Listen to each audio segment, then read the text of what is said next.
This is Perry Stone. Welcome to my YouTube channel. I received an email that is very interesting that was about gun control or laws that are going to be passed in order to maybe confiscate certain types of guns or ban them. And so people were asking me, and many have been asking me, to comment on weapons as it relates to the Bible when it comes to what is the biblical basis for having some type of a weapon for protection, or we would say, in our case in modern America, of protecting our family from a criminal or a thief that's breaking into a house. What does the scripture teach about weapons in general? Well, we do know that if we go to the Old Testament, one of the verses that is often used that people who think that we should do away with all weapons is the verse that says, "Thou shalt not kill," because the idea is that weapons are used to kill other individuals. It is interesting when you look at the word kill in the Hebrew language, there were two different words that can be used. In the Ten Commandments, where it says, "Thou shalt not kill," is a Hebrew word that actually would imply you shall not premeditate a murder. In other words, the commandment there is it is a sin and it is wrong to premeditate taking another person's life. Maybe you're angry at them, you take their life. Maybe you're a thief and you take their life. Maybe you're a criminal and you take their life. But if you also read throughout all of the Old Testament concerning the wars of Israel, you will discover that weapons were used, whether they be chariots or spears or swords, whatever the case may be, in order to protect the nation. When the Assyrian army came in, Israel raised up their armies. During the time of the Maccabean revolt, the Maccabeans used weapons to revolt against the Greeks and liberate Jerusalem and the temple. So there's this fine balance between wars to defend innocent people so that their lives are not taken, wars to stop dictators, wars to stop genocide. And just like with Adolf Hitler, had the United States and the Allies not intervened, there would probably not been a Jew left in Europe if Hitler would have had his way. So wars are sometimes necessary for intervention to stop dictators or evil men from not only taking over the world and creating more evil, but from taking the lives of innocent people. Whether it's a Saddam Hussein, whether it is a Nasser in Egypt many years ago, whether it is someone like Hitler, etc., then wars do become necessary. Now, if you'll remember reading in the New Testament, Christ told the disciples, he said to Peter, "Bring a sword with you." Now, some people say, well, Jesus knew the prophecy, and knew what was going to happen, and Peter was going to whack the guy's ear off, and all of that had to take place. Well, we could get into a theological debate on why Jesus told them to take a sword, but we do know that Paul talked about traveling. In 2 Corinthians 11, he talks about the danger of robbers when he would travel. Because back in that day, you didn't necessarily transfer money from bank to bank. You carried your gold, your silver coins on you.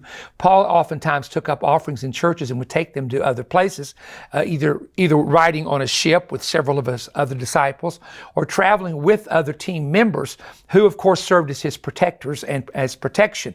So we do know that in both testaments that robbers and thieves were there, and people had to defend themselves from the robbers and from the thieves. Now, going back to the questions, it is constitutional. It's called the Second Amendment, and that is what actually people are considering, or many people are considering being under attack, that you have the right to bear arms. Even in our founding documents, it mentions militias. And you have, for example, in Michigan and Alabama and Tennessee, what's called a state militia, which are the common citizens who are armed to protect that state in the event of an invasion or the event of some type of war. Now, our militia today would actually be considered our National Guard. So the National Guard are the individual men who work jobs who are called upon, if needed, to protect the cities in time of rioting or to protect cities that would be in danger, or in the case of an invading army, that they could be called upon as special help. So that is where the militias are said to be fulfilled today, is through the National Guard. So I'm not going to argue about whether or not states can or cannot have militias.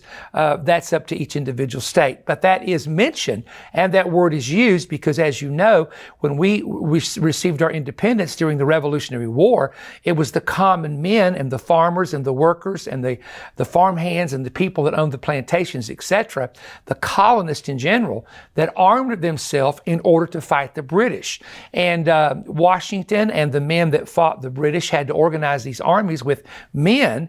And I was saying earlier, about, during World War II especially, that a lot of the young men that were tapped into for the military draft came from the mountains, because these young men were taught to hunt deer or squirrel or rabbit, and could shoot guns when they were just like 8, 10, and 12 years of age. So it is constitutional that we have the right to bear arms. Now, the controversy is what type of arms are permitted, because a lot of times you'll see a crime committed with somebody that walks in and they have a gun that shoots all sorts of 10 rounds or 20 rounds. Some people are saying that they should ban those. I am just saying to you that you have the right as an American citizen, as someone who's living under a constitution, to bear arms or to have arms or to legally gain arms. Now, I do know this, and this is one of the arguments when they talk about taking guns from common citizens or banning certain handguns or whatever. This is the argument that you hear. Criminals can get weapons. And it is a known fact, and I challenge you, if you don't believe this, look at the statistics, that states that permit their people to carry arms and states that have training for how to use a pistol or a weapon have less crime when people know that they may come across a person that is armed. In some instances, as you have seen in the news, when a shooter would come in, someone that has a legal arm, in other words, they have a certificate, they've gone through the testing or whatever is necessary to carry it, have actually saved lives by taking the life of the shooter who was trying to take as many innocent lives as possible. Now, I'm sure this argument will continue.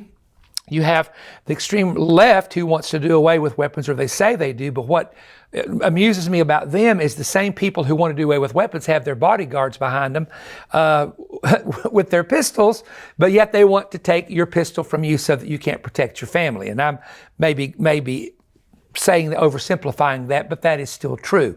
So this argument is going to continue, but I will share 3 things with you. Number 1, in the commandments, where it talks about thou shalt not kill, it deals with premeditated killing and not to protect yourself from someone who has your life or your wife's life or your daughter's life or family's life in danger. We have the right to protect ourselves. We have the right to defend ourselves. Number 2, the Constitution does state we have the right to bear arms, and there are, in our founding documents, you can look this up, militias are permitted, meaning a militia in a state. Again, we make that the National Guard now, or the federal government does. But to defend the people from any type of an invasion that would take place. And number 3, I am for proper training in firearms, instead of just people buying something they can just go out and be kind of mountain crazy, as we used to call it up in the mountains, is to have the proper training to know how to use it, to know how to store it, to know when to use it, and know when not to.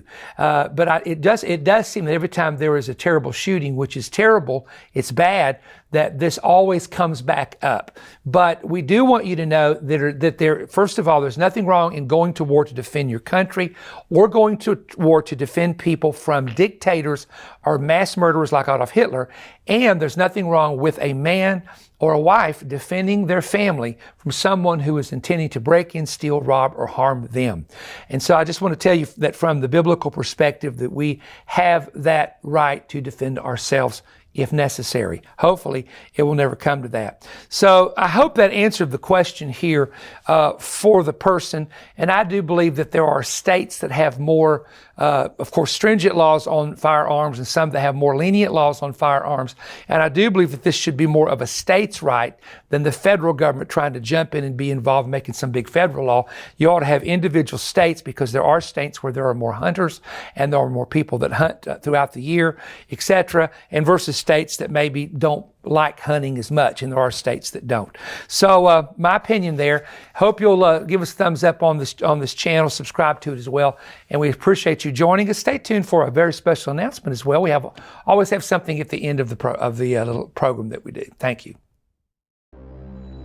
Now available is Perry Stone's latest DVD series, The Antichrist, His Confederacy, and the World's Final Eighth Empire. This new 8-hour expanded and detailed DVD teaching will explain the empire that will seize the world in the future.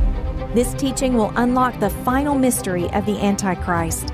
In this series, Perry will explain where the theory of the Antichrist originates in Scripture, what the prophets, Christ, and the apostles taught about the Antichrist, the early fathers' teachings about the Antichrist, the men in history who were candidates for the Antichrist, the major prophecies concerning the Antichrist kingdom and his 10 kings, the role Islam has in the future 8th kingdom. Discover the area the Antichrist comes from, where he rules, and what he will do. Learn details of the mark and image of the beast and global economic control. You will also discover numerous prophetic insights seldom known that are now revealed.